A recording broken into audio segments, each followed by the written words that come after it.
I like it. It's It's good. great. It's very good. Also, yeah, this yeah. is perfect on you. Yes. I could go swing dancing. You could go spit with your crinoline. I like your shit. This is amazing. Wow. You know Cotton Eye Joe. Don't lie to me. I know. We went to Cotton Eye Branch. school. Wait, there's a spin in there. An amazing, like, sort Where of. the cat. That's a casual Garfield cosplay. Cat drag show.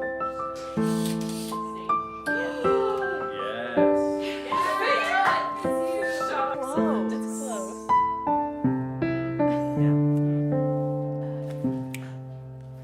Yeah. Yeah.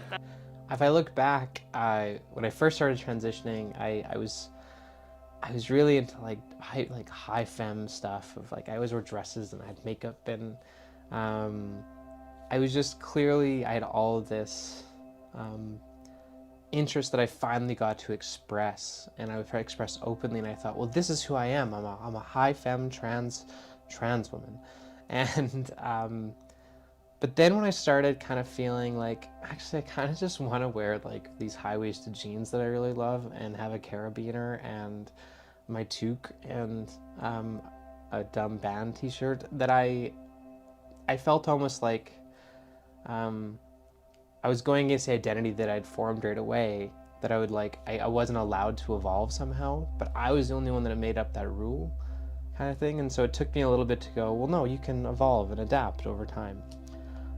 So that's the big thing, is it's a process, not an event.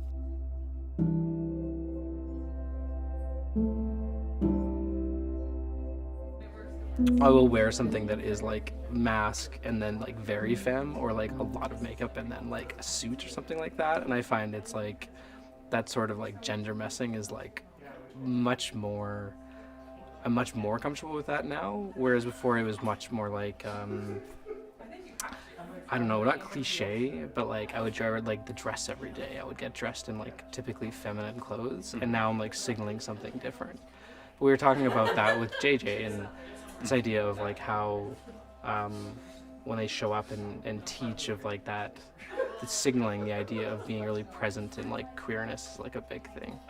It's cool. Yeah, I think a lot of that for me also just comes across in like, I think how I express myself, like how I'm speaking or what I talk about. Yeah. I also think like outside of like accessories and clothing, like I think tattoos and like piercings and stuff also, like I think in metal spaces are like, yeah, I play metal, but also like in Yeah. queer spaces or like can indicate queerness as well, or both. So it's just like it's something that's a little bit different from the norm and kind of hopefully disruptive in some ways, in a way that, or Yeah. like I think like in professional spaces being like I can be, you know, I can be queer, I can have like tattoos and piercings and be good at my job. Yeah. Or whatever it is, you know. When you teach, do you find students come up to you like that are queer presenting or anything like that? Does it like they resonate? Is Yes, it like do they connected with that? One of them, I was guest lecturing in a class, and a student, like I gave my email at the end of the presentation if like people had questions or whatever, and one of the students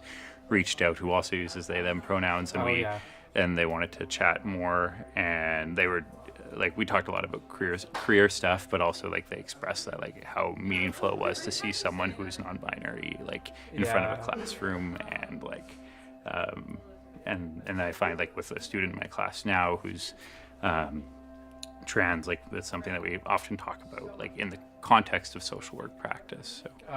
So yeah, I definitely think that it helps people feel, or I hope that it helps students feel like they can talk to me, or at least see themselves represented in like in front of the classroom kind of thing. Yeah.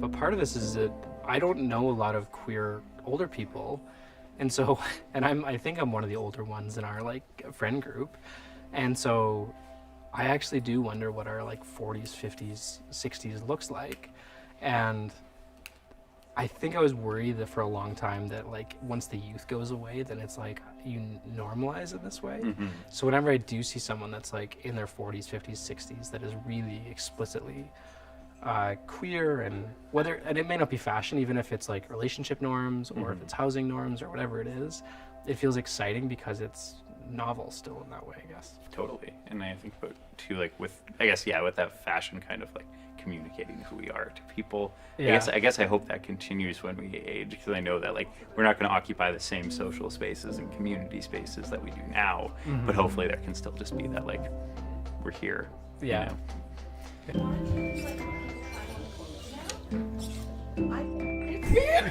Can you please try this on? Yeah, absolutely. Can I wear it while I keep shopping? For a Yeah, little bit? yeah, I think Yeah. so. Yeah. It says BC Ethic, Yeah. which apparently means I'm car, gonna just pretend. car stuff. Yeah. Yeah. What's the back? Is it? I think just more of that stuff. Yeah, incredible. This is gonna make my dad dreams come true.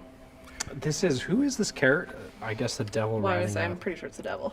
Yeah. This is a hot rod. You're just full dad now, hey? Yeah, yeah. Yeah.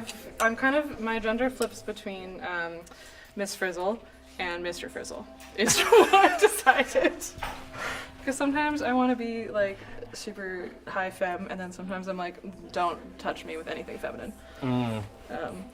I feel like dad is like that's when I'll know I'm like really comfortable Yeah. with like transness and like it being like genders fluid and everything like that. When you feel Yeah, because I abandoned dadness. you did. Love parenting, love being a mom, but I have abandoned dadness. I think that's fair. Yeah, so I was never this I think dad, that's though. why I like to take it, because I didn't have that growing up. Like, Oh yeah, I came out when I was 11, and I went. so young. That's Yeah. awesome. Yeah, I was very supported in my life. Yeah. I remember reading it like a term in a book about like being bisexual, and I was like, oh my god, that's me. And so I went to my mom, and I was like, hey, like I think I'm bisexual. And my mom was like, yeah, hun, we know. I was like, cool, thank you. Yeah. So I had a chance to explore like expression of sexuality and gender really early. And I remember I went kind of like full spectrum, like baby dyke, and was like shaved my hair and was like wearing super Oh, boy yeah. clothes. And then I kind of went like swung the opposite in my teens and was like makeup, high femme, high heels. Yeah. And then I've just kind of started to settle out and be like, whatever I feel on that day. So Fair. my closet is huge. It takes up most of our bedroom. My poor wife has like one set of drawers for her. The rest of it's mine. Because sometimes I wake up and I'm like, I want to mix things, or I want to, I don't know. It's And always fun. I like vintage and consignment shopping Yes. as like I find I don't like the filling of landfills and you know what I mean. That's what makes modern cork amazing.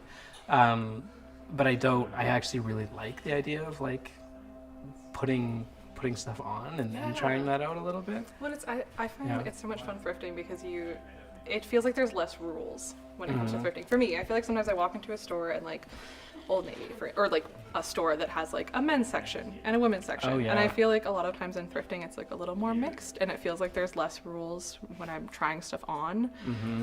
And I don't feel as like judged when I grab something that's like from the men's section Yeah. when I'm thrifting, which is super cool. Like, Yeah. I like the ability to mix pieces, and like it's fun to just play with your clothes and have fun. Yeah, I spent so much my early transition, like full dress, full makeup, everywhere, Right. because it was just like all this pent up energy of like I really desperately was like, this is what I wanted. You forever. get a chance to express And I it. finally so- got it, and then after a while, it's like one, it was the work of it, Yeah. and like the second part of it is I would just spend time, and it was actually even within the Queer Joy Collective, is you just start showing up because you're like, it's like a Sunday, we were out last night. Yeah. I just want to be in a t-shirt and jeans. Yeah. And then starting Hormones was like a game changer because it's just like I felt Yeah. better just in a tank top kind of thing. But yeah, it's still fun. I really like the idea of getting dressed up, Yeah. but not the obligation of it. Yes. I think that's the difference I find. It's very good. Toast spinning. Is that like a short set? It's a skirt set, but I love It's it. got buttons. Oh, that's adorable. Just living joyfully, and this idea that I like my life. I like that I can wear dresses one day and I don't have to, and I can have my pronoun pin, and I can like I find that powerful in the day-to-day world in a way that actually gives me a sense of. I sometimes get this existential dread of like all of these things are just going to happen and I have no control over it. Yeah. But that reminds me that you actually could feel when there's someone that saw you, or you're engaging with like another queer parent or something like that like it just feels big in the moment, like an emotional thing that's really big. Yeah, I think the day-to-day stuff, I don't know. I know when I first met you, you just came off as like a very joyful person, and like I always thought it was really cool that you were like, yeah, like I own my life and I'm going to spread joy Yeah. And I think that that's something that I am still learning how to do. Like just to accept the joy, yeah, and like not get stuck on the existential dread of things. So I think this whole project and stuff has been really cool and like very like shoving queer joy into my face, which is what I need because sometimes I forget about it. I love it. I think it's important that, I don't know, I've been thinking a lot about it this week in particular of like, there's downfalls to always being focused on queer joy because you really push down queer grief. And then you find like Yes. anxiety is rising in these things where you're like, boy, I spent a lot of time expressing myself and a lot of time trying to like create a persona of it. But I'm really feeling this kind of detachment or something like that from where I want the world to go or something like that. So I think there's a balance there, but it's nice to, I feel less guilty now about engaging in kind of euphoric activities. Yes. And now it's not just expression, but it's like being with community.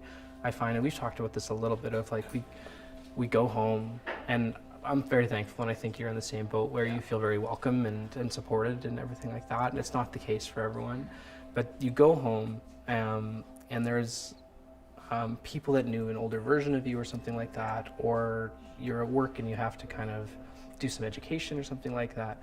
But to have that central spot where you can return to with your queer community, and the idea of like expression being a part of that as a way of identifying other people in the wild. Yes. Yeah. You know? It's been fun. Yeah. Yeah, you're right. Balance is super important, and like, Yeah. it is nice to have a safe place in the world and have a safe community, Yeah. and have such a really nice community. What Justin's gonna be when I'm walking the door with this? No. They're your wife. They'll They be know very who they supportive. married. I wouldn't mind if it kind of, Bring it over and then bring all your it stuff. just, yeah. You need something like kind of Yes, like, wait, another tote bag. You need a tote bag. brand new it takes, but like you need, yeah, exactly. Oh yeah, shabam. Yeah, like let's go, let's